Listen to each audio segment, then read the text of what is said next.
Wir sind mal ein Stück weiter gegangen. Wir bleiben bei Elektrik und zwar das, was ihr immer sagt. Zeigt mal ein Solaris Urbino, zeigt mal. Jetzt habt ihr die Möglichkeit, euch ein Urbino 18, aber Elektrik zu zeigen. Schaut euch das Teil mal an, Leute. Full Elektrik, ja, mit seinen 18 Metern. Wir gehen am besten mal von der Mitte rein. Weil, oder der wird gerade frei, wartet mal, ist gerade frei.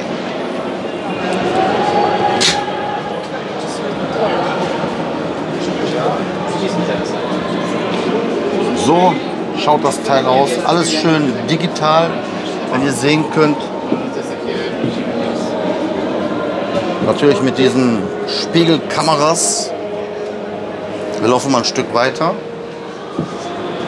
Auch schön hier mit diesem grün. Vielleicht kann man sich auch auswählen, welche Licht man haben möchte. Hat mir mal einer geschrieben gehabt, bei den Citaros war das möglich.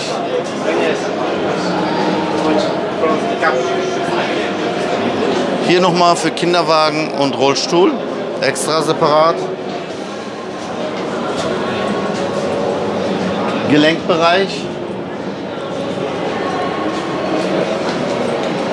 Hier von der zweiten Tür kann auch noch mal ein Kinderwagen sich hier hinstellen.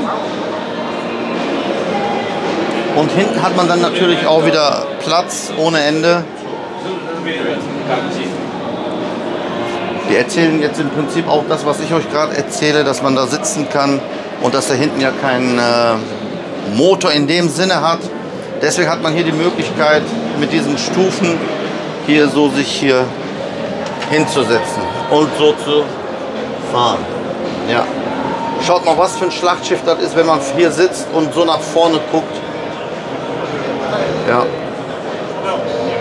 Ist schon wirklich ein Prachtexemplar. Man müsste nur eben halt gucken, wie der sich verhält beim Fahren auf der Straße.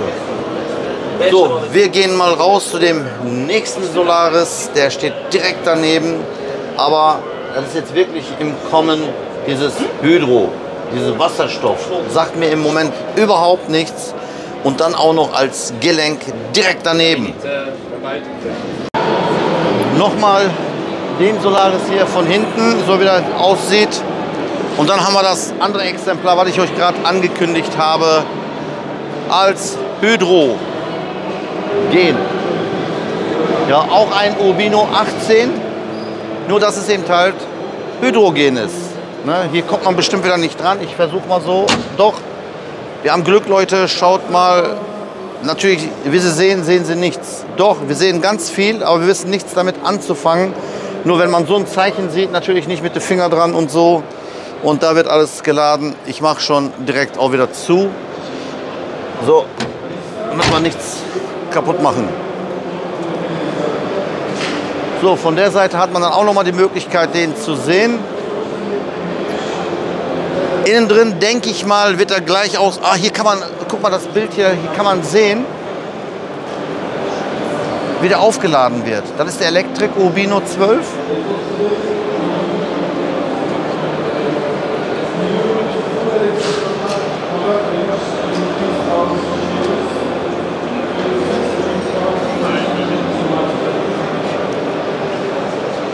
Jetzt haben wir die Möglichkeit, um zu sehen, wo dann nochmal die ganzen Sachen sind.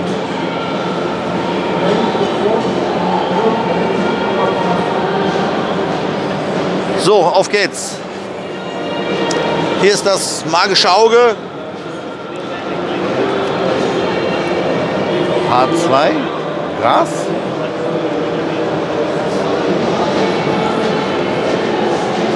Ja, im Prinzip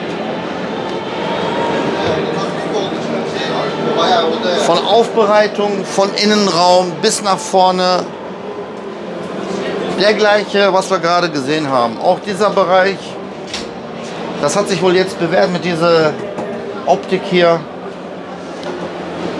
Wirklich toll.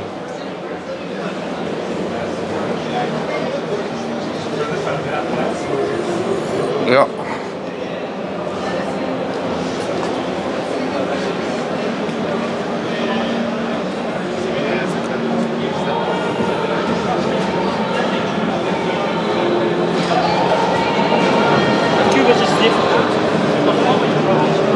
Der hat aber auch noch diese Spiegel dran. Nicht wie der andere, der hat den Original noch mit Spiegel, nicht mit Spiegelkamera. So, Solaris haben wir auch abgeschlossen. Wir laufen weiter. Leute, ich wollte eigentlich weiterlaufen, aber da habe ich hier auch noch mal so einen schönen Funhole hier gesehen. Ey, ist das ein Raumschiff oder was ist das, Leute? Ey, 1, 2, 3 mit 2 Gelenken. Wahnsinn. Den schauen wir uns natürlich an. Oh, was ist das denn für ein Teil? Mit Angel Mords, klar, weil er ja auch in Frankreich fährt. Hier mit den ganzen Spiegelkameras. Eine Idee, oder?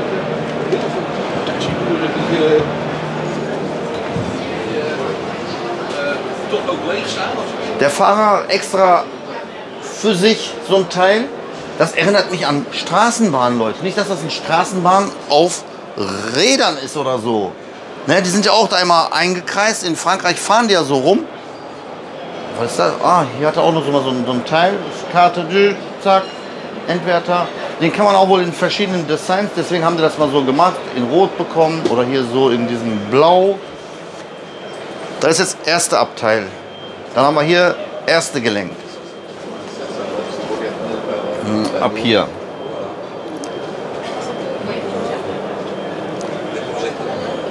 Sorry.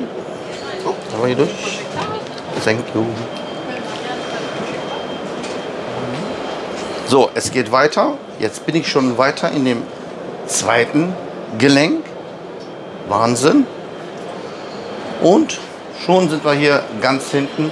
Und überall in jedem Gelenkabteil, sagen wir mal, extra nochmal eine Möglichkeit, wenn mal 1 oder 2 Kinderwagen, Rollstuhl mitfahren wollen, haben die Möglichkeit mitzufahren. Ja, wirklich toll. Wie Straßenbahn. Mich würde jetzt nur interessieren, wie lang der ist. Das zeige ich euch gleich, wenn ich mal draußen dieses Schaublatt mal geguckt habe, wie lang der ist. So, das wollte ich euch auch noch mal kurz zeigen. Von hinten sieht er genauso aus wie vorne. Im Prinzip bei den Straßenbahnen ist es ja so, die können ja in die Richtung fahren, dann drehen sie sich um, dann fahren die in die Richtung. Kann man echt als Straßenbahn nutzen. Wahnsinn. Ja. Auch Wagen Paris 2024 sogar, der wird wohl da sehr wahrscheinlich laufen. So, wie lang ist das Teil denn jetzt?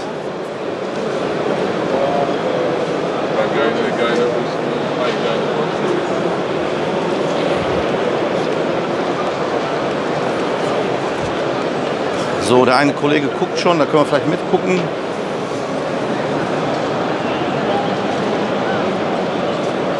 Vielleicht können wir den Fahrerplatz noch von der Scheibe hier noch reingucken, auch wie das da aussieht. In der Zeit gucke ich mal hier nach den Eckdaten. City 24, Seats 43 plus, Länge, war das 23 Meter, Leute? Ja, denkt, 23. Ja, jetzt wissen wir, wie lang das Teil ist. So, wir sind auch schon direkt an dem nächsten Stand. Ottokar darf nicht fehlen, den nehmen wir natürlich auch mit. Es geht weiter, habe ich euch ja gesagt. Wir sind jetzt hier am Stand von Ottokar. Die dürfen natürlich auch, die müssen auch nachziehen, wenn die mithalten wollen. Das ist hier der normale Diesel. Und direkt auf der anderen Seite haben wir auch schon direkt den E. Wie heißt der? Terito. Ja, dürfen natürlich nicht fehlen. Das hier ist zum Beispiel so ein kleiner Wendiger mit 8,40 Meter. Wenn man sich den so anschaut, so für die Stadt. Kameramann geht einfach mal nur rein, zeigt euch mal nur ganz kurz das Cockpit, das Innenraum. Dann gehen wir direkt in den nächsten weiter. Ja,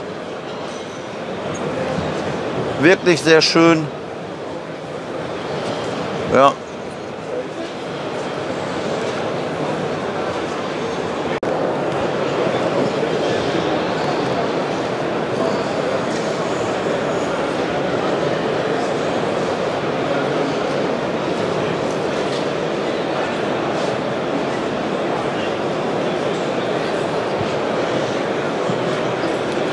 Und was hast du alles gesehen, Kameramann? War viel? Ich gucke mir das später an, Leute. Er hat's gesehen. Sehr dunkel da drin. Okay. So, wir laufen weiter zu diesem schönen. Das ist dieser Elektrikbus, genau. Oh, der hat hier auch, seht mal, wenn hier so ein Teil ist, hat er auch hier diese Rampe. Da sieht man auch schon extra für die Rollstuhl. Der geht dann wieder raus, dann runter. Und ab hier wird er nochmal hochgehoben, dass das so eine ebene Fläche wird. Und dann ist die Fernbedienung dafür, dass man das eben halt bedienen kann, damit auch die Rollstuhlfahrer die Möglichkeit haben, hier einzusteigen und hier mitzufahren. Ja, die können sich dann hier Platz nehmen, werden natürlich angeschnallt. Hier sind die Anschnallkomponenten. Und wenn kein Rollstuhl oder Kinderwagen da ist, kann man sich hier auch hinstellen. Der hat Theaterbestuhlung. Von da oben bis nach hier unten. Ja, weil das hier so langsam höher geht. Ne, könnt ihr ab hier so.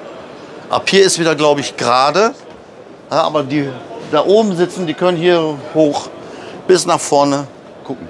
Das ist, so wie es ausschaut, so ein halb Reisebus, halb so ein Überlandbus, weil er hier auch diese Gepäckablagen hat und auch gleichzeitig in der Stadt eben halt als zugelassen bestimmt für Stehplätze. Kann man auch hier stehen. Ja, so ein Überlandbus. Ist gerade, glaube ich, vorne keiner drin. Ja, wir haben die Möglichkeit, auch den mal hier vorne, so einen schönen Ottokar mal zu fahren. Ja, das sieht immer richtig gut aus hier mit diesem digitalen Tacho und so was alles. 3,50 Meter auch nur hoch. Ja, wirklich toll. Herrlich gemacht.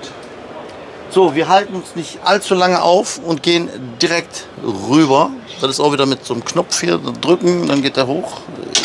Ja. Gut, da oben könnt ihr noch mal sehen, 63 Sitzplätze.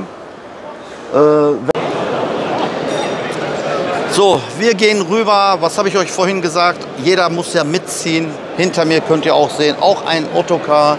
Haltet euch fest, auch wieder mit diesem H2 Hydrogen. Das ist echt im Kommen, Leute. So, wir schauen uns den jetzt auch noch mal an. So, jetzt sind wir hier an dem Kent C Hydrogen, heißt der. Electric Drive mit 12 Metern. Oh, 82 Passengers sogar. Steh- und Sitzplätze. 2 Packs hat er wohl auch noch Elektro. Und zusätzlich noch 5 Tanks H2. Also so ein Kombi. Wer weiß, wie das alles funktioniert, ey. Und Voith ist das für Voith-Getriebe, sehr wahrscheinlich hier Central Electronic Motor Voith. 410 kW. Vorne ist gerade besetzt, wir gehen mal hinten rein.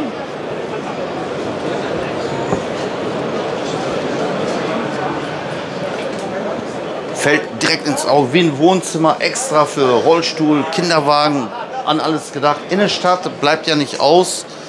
Die wollen ja auch alle mit. Hier vorne, hier hinten kann man sich dann da auch so hinsetzen. Sind wieder Leute da drin. Wir wollen versuchen, wir vermeiden, andere Leute mit aufzunehmen. Manchmal geht es nicht. Hier, das ist auch sehr gut.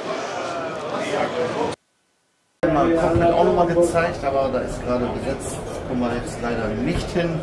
Wir gehen weiter. Wir gehen weiter, genau. Hier ist das vielleicht nochmal. Oh, so schön. Ja.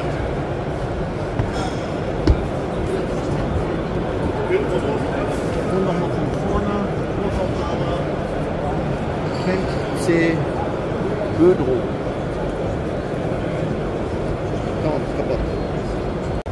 Wir sind noch bei Ottokar geblieben. Wir haben hier ein schönes Prachtexemplar entdeckt, auch als Elektro, aber nur 6,60 Meter, so als Domusch oder so, wenn man 82.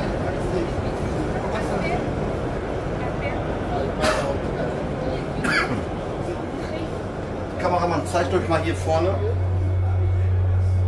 Der hat so seinen eigenen Raum hier, eigenen Platz, wie ihr sehen könnt. Da kommt keiner an den ran. Hier ist alles zu. Und plus, wenn die Türe nicht mehr da ist, hat er sogar hier nochmal extra, damit das hier er trotzdem beschützt ist, hier nochmal so ein Bügel. Ja, und hier sind die Menschen. Und deswegen habe ich euch gesagt, so als Dolmusch oder so am Flughafen könnte man hier auch die ganzen Koffer und so hier rein tun. Und ja, einfach so ein 6 Meter Bus. Natürlich hat Otokar auch noch ein Ulusoy T als Reisebus. 43 Passengers reicht. Ne? So sieht das Teil aus mit Backlight Automatik. So Flughafentransfers in Türkei zum Beispiel, wenn ihr von Antalya vom Flughafen zu den Hotels oder so wollt, denke ich mal, wird das sich eignen. Super. Aber WC, richtig gut. Könnt ihr mal reingucken.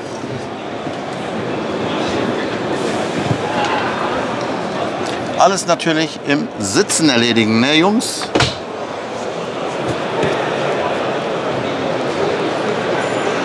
Hier ist das nächste Exemplar, der i6S mit 12 Metern. Keine Doppelachse, aber auch DAF-Motor Diesel. Im Prinzip das, was der auch hat. Von Innenraum auch das gleiche. Das wird jetzt den Rahmen sprengen, wenn wir den auch noch da reingehen. Da sind so viele Leute, die da gucken. Uns interessiert natürlich auch alle Menschen jetzt dieses Hydrogen mit diesem Wasserstoff. Das ist echt im Kommen. Das interessiert uns viel mehr. Ja, das ist das Teil. Sieht natürlich bullig und gewaltig aus. Ich denke mal, der hat seine 4 Meter. Ich gucke mal gleich in den Beschreibungen. Schaut mal oben, wie hoch das ist. Sind sehr wahrscheinlich die Tanks da oben. Anders kann ich mir das nicht vorstellen. So, Kameramann hat die Initiative ergriffen. Er hat gesehen, da ist gerade frei. Ich setze mich mal in einem Hydrogenbus rein. Oh, man sitzt hier richtig gut, Leute. Ne? Auch wieder hier mit diesem Mirror System. Der ist schon im Arsch. Normalerweise müsste der so zu. Oder ist der auch elektrisch? Warte mal. Ne, das sind die Türen. Ich gehe mal lieber nicht da rein. Aber hier kommt man noch überall da dran. USB. Ja, ich würde damit sofort klarkommen. Limited Speed, klar, 100. Retarder. Kann man hier alles hier einstellen. Hier hat er auch noch mal Tritt hinten, wo man reinkommt, damit man da sehen kann. Da ist gerade einer. Wenn jemand reinkommt, kann man dann sehen. Und hier mit den ganzen Kameras. Ja. So, schauen wir mal uns das Teil noch mal von hinten noch mal an.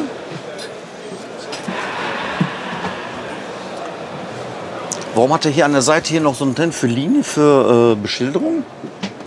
Der wird doch nicht als Linie, doch bis Anzeige. Müsst ihr von außen gucken, genau. Keine Toilette? Nein, der ist ja wie gesagt ein Überland, aber der hat hier auch wieder hier mit diesem Rollstuhl, da müsste er eine Rampe haben. Ja, wie soll ein Rollstuhl hier hoch? Ja, hier ist das Teil. Ne, einfach mal öffnen. Der hat da irgendwo auch wieder mit Fernbedienung. Kann man dann einen Rollstuhl hochheben und da reinhieven. Überall natürlich das Zeichen. Ja, H2 wird umgewandelt in Strom und als Wasser raus. Genau. Also das war, was ich euch innen drin gesagt hatte, da Salida de Emergenz. Da kann man das dann wohl als Zielbeschilderung benutzen, was ich gezeigt habe. Also ich wollte euch die Länge noch mal zeigen, ne, die Höhe. Warte, der guckt gerade einer. Gucken wir gleich uns an. Aber ist schon gewaltig. Hier hat er auch noch mal hier so ein Teil. Mal gucken, mal hier. Ne, ist zu.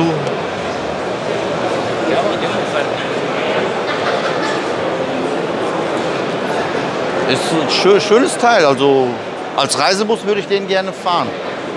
Von der Seite, was gibt es von der Seite? Ja auch. Ja. Die Höhe, das ist das, was mich noch interessiert. Und dann können wir weitergehen. Aber das sieht aber auch gut aus hier mit diesen Streifen hier. Ja. So, mal gucken, ob hier frei ist, dass wir sehen können, wie hoch der ist. Der Tür ist immer noch da dran.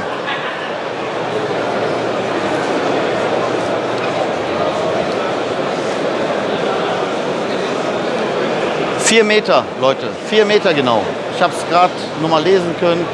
Ab da vorne natürlich 4 Meter, dann hier sag ich mal 3,90. Aber ja, da müsst ihr mit den Brücken aufpassen. Gut. Wir sind immer noch am Stand hier von Ilsa, aber hier schaut mal auch wieder so ein außergewöhnliches Teil. Der sieht wie von hinten und vorne gleich aus. Wir fangen einfach mal hier hinten an mit schönen grünen Bestuhlung.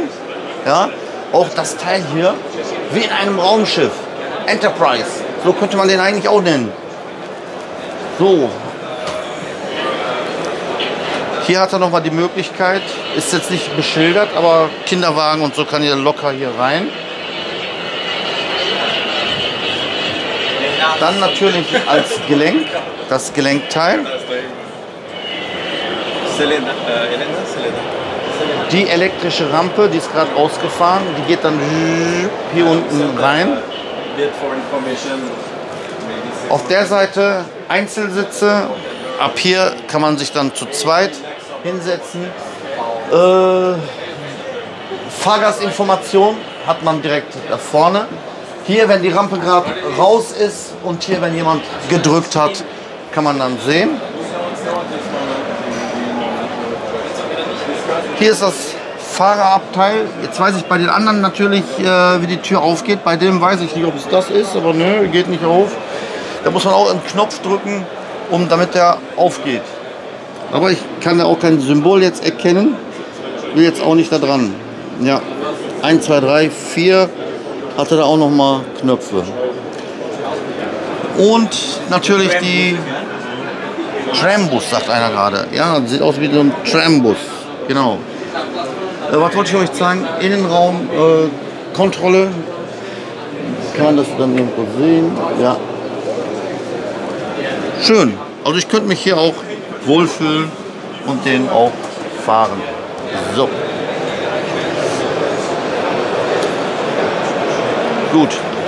Hier nochmal von der Frontseite dieser Ilsa mit 18 Meter, ein paar gequetschte, auch natürlich lang, aber durch ein Gelenk kommt man überall um die Ecken rum. Ich bin mal weitergelaufen, schaut mal hinter mir der VDL. Wir sind jetzt an dem VDL-Stand, aber komischerweise gibt es nur einen Bus und den animierten hier natürlich. Und zwar voll elektrisch, der Citer New Gen Citer heißt der. Den schauen wir uns jetzt an. Natürlich wird das New Gen Citer ausgesprochen, wurde gerade wieder korrigiert, wie so oft. Aber so ist das nun mal, wenn man alles schnell erzählen muss, zeigen muss. Das Design richtig gut.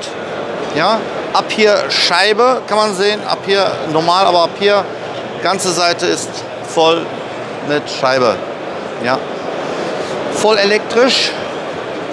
Mal gucken, ob es da was Besonderes gibt als den normalen Citer.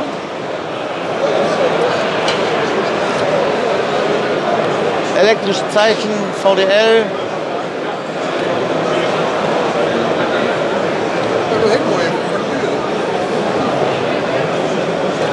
Schöner Stadtbus. Die Vorgänger sind ja schon im Umlauf, sind ja schon am Fahren. Einfach mal reingucken, was da so los ist. Interesse ist auf jeden Fall sehr groß hier an diesem Bus. Ja. Genau, die wollen hier natürlich den Bus an den Kunden bringen, vielleicht ja auch an uns, wer weiß. Wir gehen am liebsten, am besten schnell hier raus. Somit haben wir VDL auch einmal euch gezeigt. So wird er sich geschimpft, 1122 Kompromiss.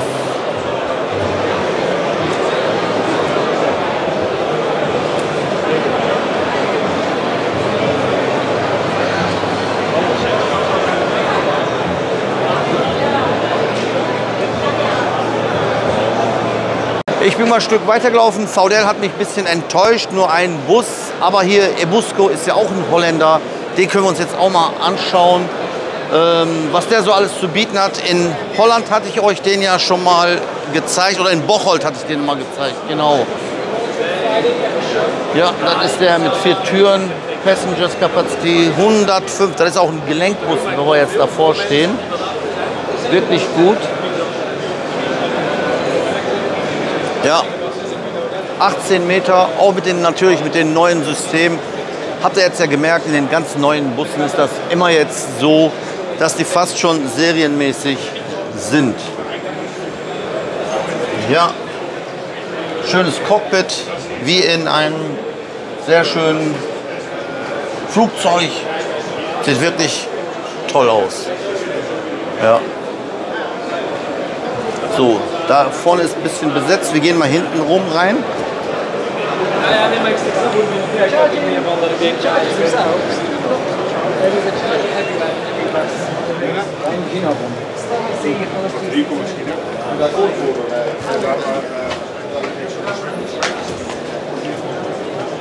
Hier sind wir gerade in dem Gelenkabteil. Ja, so sieht das Teil aus. Ja, den könnte man eigentlich auch schön in der Stadt mit den 4 Türen hier ganz hinten kann man auch schnell raus. Der hat auch schon Fahrgastzählung oder was ist das hier? Auf jeden Fall Erkennung, weil man hier steht, dann geht die Tür dann nicht auf. Man muss dann hier stehen, deswegen hat er die Sensoren da oben, so wie es aussieht. Da passiert nichts, ist nicht freigegeben. Jo, ein sehr schöner Ebusco-Bus.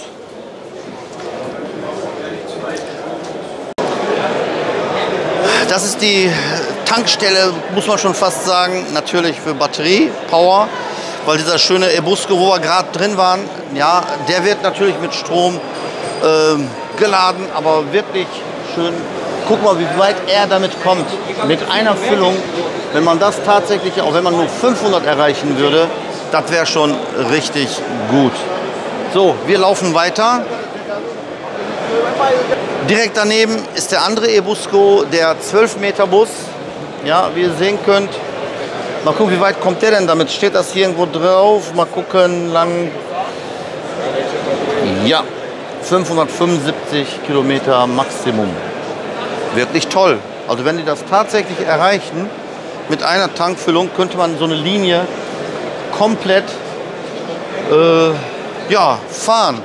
Das ist wirklich, das hat mich jetzt auch beeindruckt, diese Kilometerzahl mit einer Tankfüllung zu erreichen.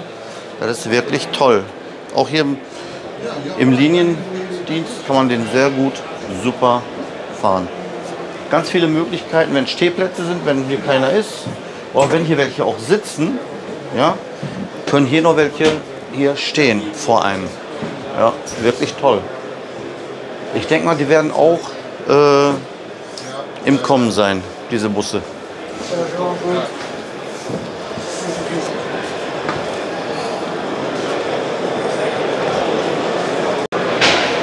So Leute, ihr werdet euch sagen bestimmt, warum ist das Teil hier vor dem Bus? Ich kann es euch sagen, das Ganze komplett ist mit diesem Carbon, wie heißt das hier? Carbon Fiber ausgestattet. Natürlich leicht, denke ich mal, der schwebt hier auch hier rum. Seht ihr?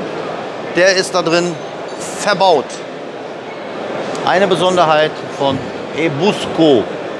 Ich habe das auch gerade wieder falsch ausgesprochen. Hier so könnt ihr auch noch mal sehen. Carbon hat Ebusco. Jetzt verstehe ich auch, warum diese Kilometerleistung mit einer Tankfüllung, wollte ich immer sagen, Elektrofüllung, sagen wir mal, zustande kommt. Klar, wiegt ja nichts. Ja?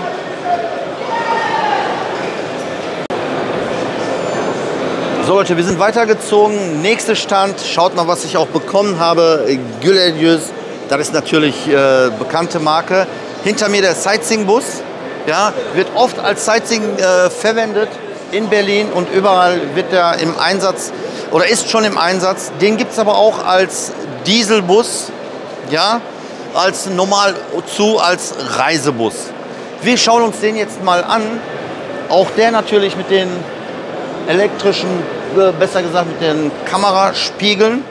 Wenn man hier reinkommt, ey, schaut euch das mal an, Leute. Ja, das Besonderheit an diesem Bus ist, der hat nur einen Aufgang. Hinten ist auch nur 12 Meter und natürlich auch schön wendig.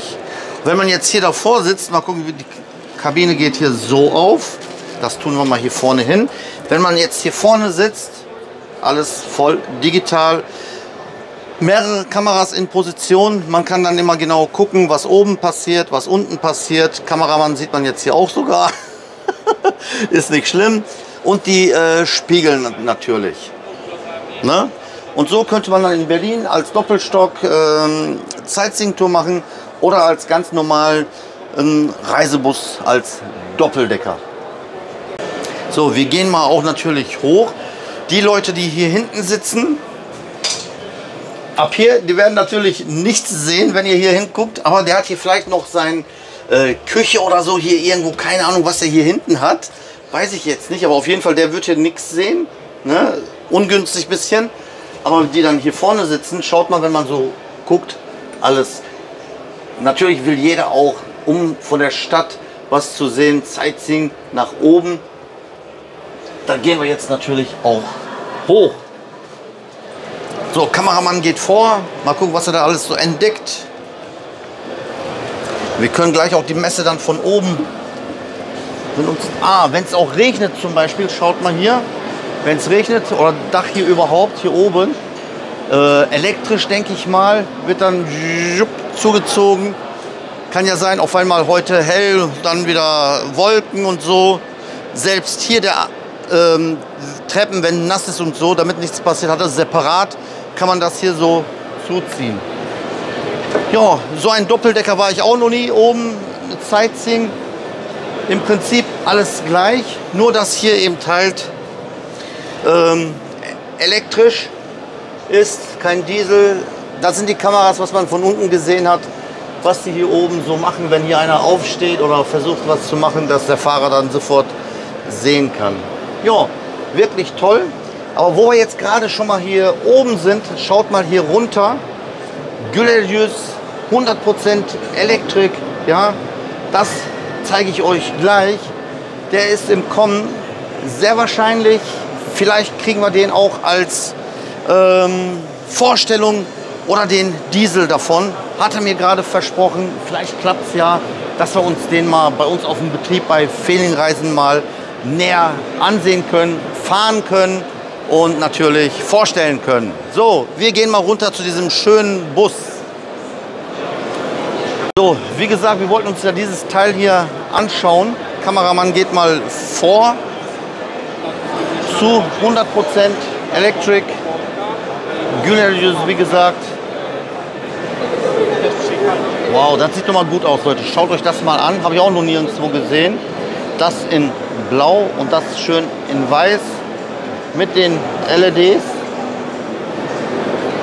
Ecoline heißt der. Ja, wirklich super Teil. Auch die Felgen, schaut mal hier, Leute, ich sehe das gerade. Ich weiß gar nicht, wo ich hingucken soll. Ja, auch sehr schön. Man braucht keine Radkappe oder so. Ja, sieht wirklich toll aus. So, wir gehen mal rein.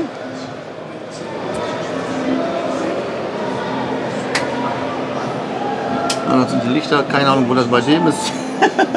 Auf jeden Fall auch wie der Gülerius auf der anderen Seite. Voll digital, man kann alles sehen. Auch die ganzen Komponenten von den Kameras, Spiegeln. Und was hier hinten passiert, hat er bestimmt auch. Kontrolle eben halt, dass nichts passiert. Aber hier der Spiegel für die rechte Seite ist direkt nah an dem Fahrer, nicht nach außen, dass er da ganz außen gucken muss. Jetzt werdet ihr sagen, warum? Schaut mal die Tür, wenn die Tür zu ist und der Spiegel wäre hinter der Tür, dann hätte der Fahrer keine gute Sicht. Deswegen haben die den ein bisschen nach vorne gesetzt. Die haben an alles gedacht. Hier die Polsterung, ist Polsterung da, wie ihr sehen könnt. Nicht direkt nur auf dieses harte Material. Wenn man braucht, auch die Armlehne dazu. Der ist auch wieder unglücklich, anders geht's wohl nicht. Ich hätte die immer hier dran gemacht, weil wenn ich jetzt hier wieder sitzen würde, mit dem Hand oder irgendwie, man kommt automatisch dagegen. Ne? Ich weiß nicht, warum das Problem ist, die Dinger mal hier so dran zu machen. Wegen den Kabelverlegungen oder so, bestimmt. Hier hat man noch ein Ablagefach, wenn man ein Koffer, Gepäckstück oder hier, ich könnte jetzt hier meine Güllerjus-Tasche zum Beispiel auch so dahin tun und dann nachher natürlich nicht vergessen mitzunehmen. Auch mit einer Rampe, nicht elektrisch, einfach mal Hand raus, absenken und tja. Leute, das sieht aus, ich habe extra so gefühlt, ich habe gedacht, das ist ein Teppich. Ne? Auch mal was ganz anderes, nicht immer dieses gleiche Holzoptik, das ist auch mal, das sieht wie Teppich aus, wie Samt. Und wenn man dann hier so sitzt, ja, man kann da wirklich schön fahren. Halsstangenweiß, gefällt mir. Ich gucke mal noch ein paar technische Daten von dem zu ergattern und dann haben wir Güllerjus auch durch. Der Kameramann guckt noch mal von hinten, wie der von hinten aussieht. Ja, so schaut das Teil von hinten aus. Wunderbar. Es geht noch weiter, habe ich gerade erst gesehen. Der hat sogar 3 Türen. Man kann hier auf der Seite, damit der Ein- und Ausstieg schneller geht, von der Seite raus. Hier wegen der Rampe. 1, 2, 3 Türen. Tja. Dankeschön für diesen schönen Güllerjus-Bus. So, ich habe noch ein paar Eckdaten zu diesem Bus. Die Batteriepacks, die sind oben auf dem Dach. 4 Stück, 400, was sagt er, 85 kW. Und Reichweite 400 bis 450 Kilometer kommt man mit einer Ladung. Auch diese Schnellcharging in 4 Stunden, sagte der, glaube ich, ist es voll. Ja, wirklich toll. Reimt sich wieder. So Leute, schaut mal, was ich hier entdeckt habe in unseren Designs. Diese Rampini. Von vorne sieht das so aus, von hinten sieht das so aus.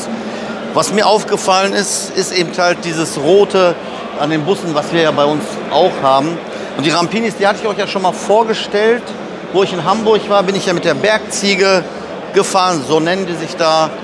Damals auch schon ohne Spiegel und jetzt mit Kameraspiegel natürlich. Und voll elektrisch.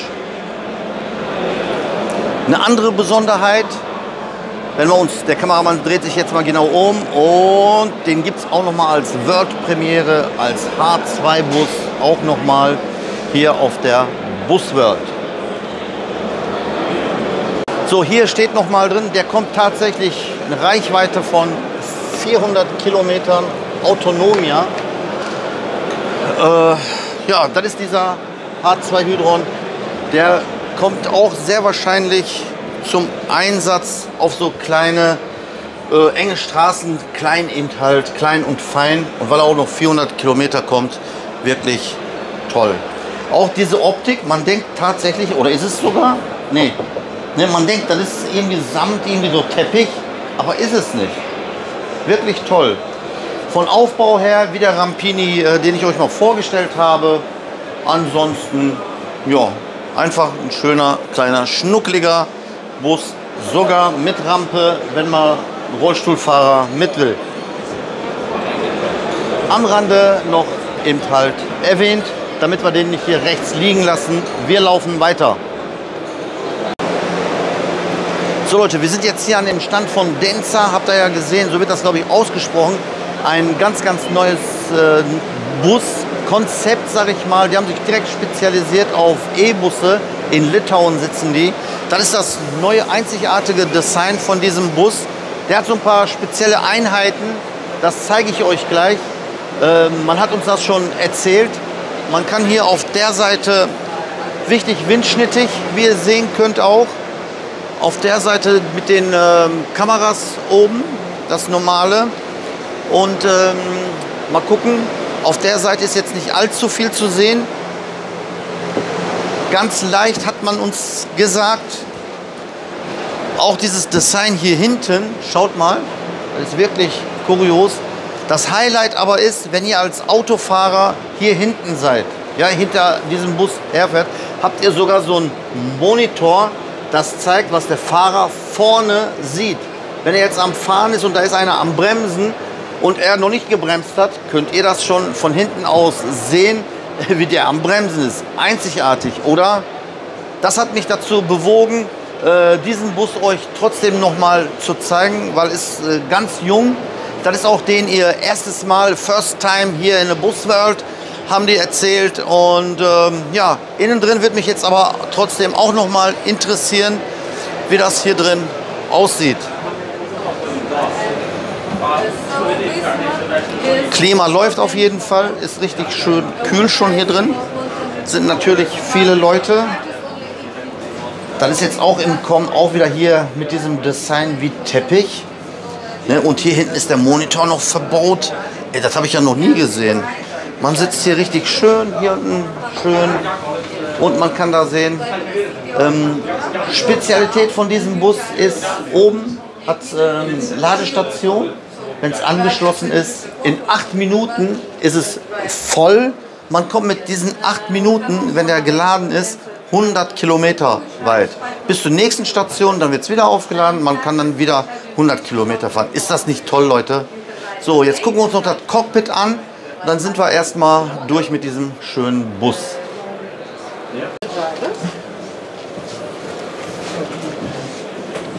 We have 360 degrees view cameras and with night vision with heating.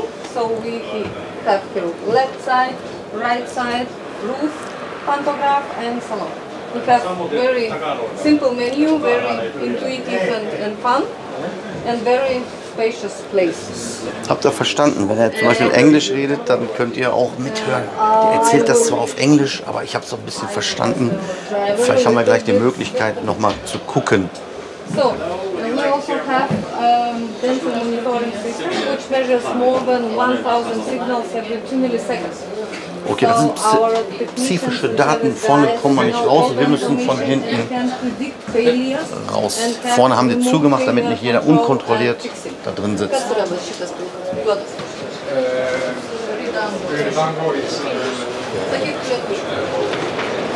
Okay, das reicht.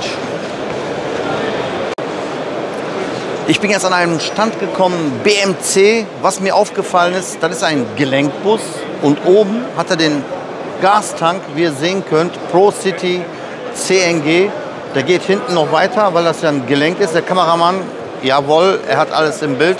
Wir gehen einfach mal hier vorne rein, hinten wieder raus, um euch das mal hier noch zu zeigen. Schaut euch mal dieses schöne Lenkrad an. Ja, hat man auch selten, dass wir diesen abgeflacht, wenn einer zum Beispiel einen dicken Bauch hat, dann kann er da auch da rein. Das sieht doch mal gut aus. Ne? Und weiter. Extra hier nochmal so ein Teil.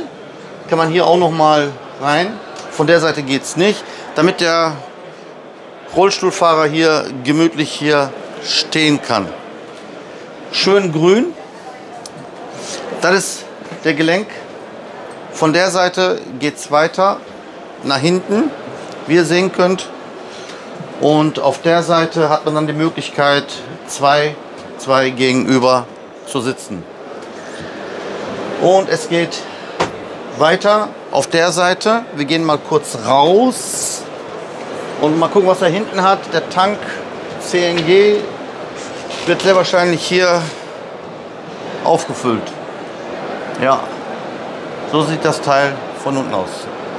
Erfüllt sogar noch die Euro 6 Norm. Und der andere BMC, der steht direkt hier neben, der Aselzahn, so nennt er sich. Das sind auch alles so schöne Linienbusse. So Leute, wir machen das jetzt so, ohne großartig in den Bussen reinzugehen, weil Kapazität von mir, von dem Kameramann und von den Batterien und von der Kamera ist natürlich schon ausgeleiert. Und wir nehmen jetzt mal die ganzen kleinen Busse, kleinen Transporter, was es so noch gibt. Einfach ohne Ton, ohne nichts. Laufen wir mal mit euch durch den Gang. Auf geht's. So, dann lauf einfach gerade auf. Zwischendurch kannst du ja was sagen. Ja. So, hier fangen nämlich dann die ganzen kleinen Busse an. In Türkei würden wir ja sagen, Dolmuş. Ja. Erener, auch ein türkischer mit Mercedes-Benz Ethernet zusammengekoppelt. Ja, die stellen hauptsächlich so Kleinbusse her, so Eventbusse auch. Hier schaut mal, wie das aussieht. In Türkei gebaut natürlich.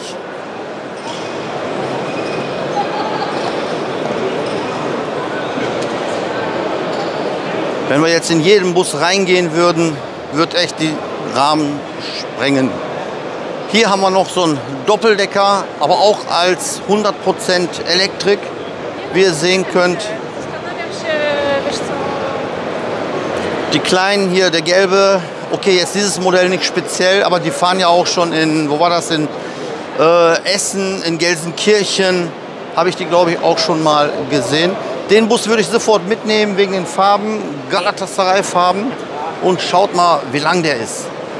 Ja, und der kommt mit einer Ladung 510 Kilometer, ein 15 Meter Intercity E-Bus.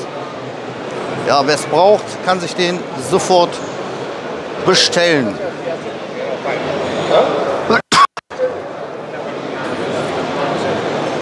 Und das ist der ganz normale Stadt-E-Bus. So, ich glaube, wir sind durch. Wir gehen noch mal raus. Wenn wir unterwegs noch was finden, zeige ich euch das. Ansonsten einfach mal dranbleiben. Wir sind weiterhin noch im Außengelände hier und schauen mal, dieser autonomische Bus, der fährt einfach mal alleine so seine Strecken ab. Ja, wunderbar. Hier im Außenbereich kann man auch die Busse eben halt mitfahren, wenn man sich angemeldet hat bei MAN und bei Mercedes kann man die auch selber fahren. Man muss sich aber vorher anmelden, aber ich fahre den ganzen Tag sowieso Bus. Ich muss jetzt nicht hier in Belgien auch noch mit dem Bus fahren. Ja, so viel von den Außenaufnahmen hier von der Busworld.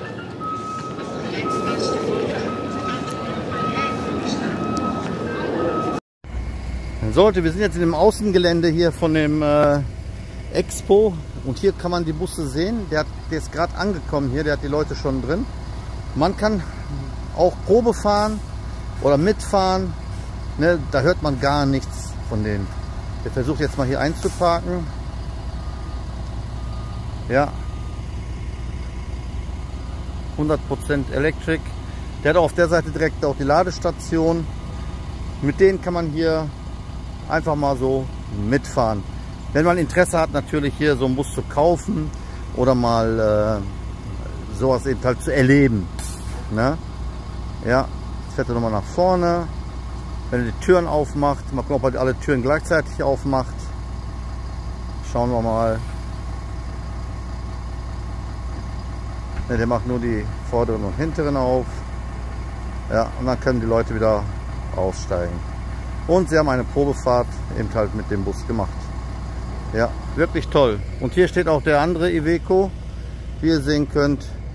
Und die anderen auch. Die sind ständig hier unterwegs. Der Hydrobus, der ist auf der anderen Seite. Mal gucken, vielleicht sehen wir nachher noch mehr. So, da kommt der nächste, diesmal ein Reisebus, der Tourliner, ohne die Spiegel. Ja, der kommt da dran vorbei mit den Doppelachsen. Der Neoplan. Und der andere, der kommt jetzt auch, der Van Hool. Alle Busse, auch Reisebusse, die jetzt neu kommen. Ich weiß nicht, ob das Gesetz jetzt schon offiziell ist. Eben halt nur mit diesem Kamerasystem, ohne Spiegel, wie ihr sehen könnt. Ja. Schön leise. Van Hool. Wirklich toll. Reimt sich wieder.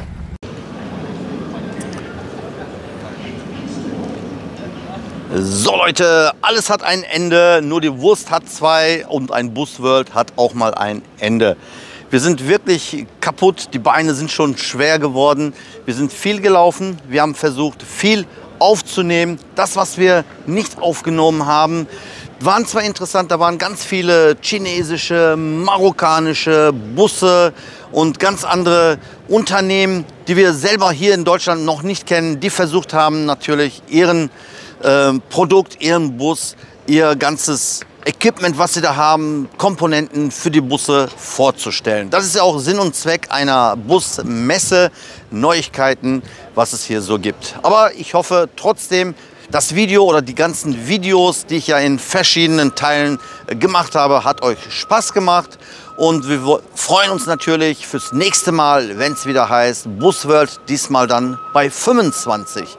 Hoffe ich mal, dass wir uns wiedersehen. Ansonsten nächste Woche auf meinem Kanal hier auf Mehmet Ui. Ciao Leute!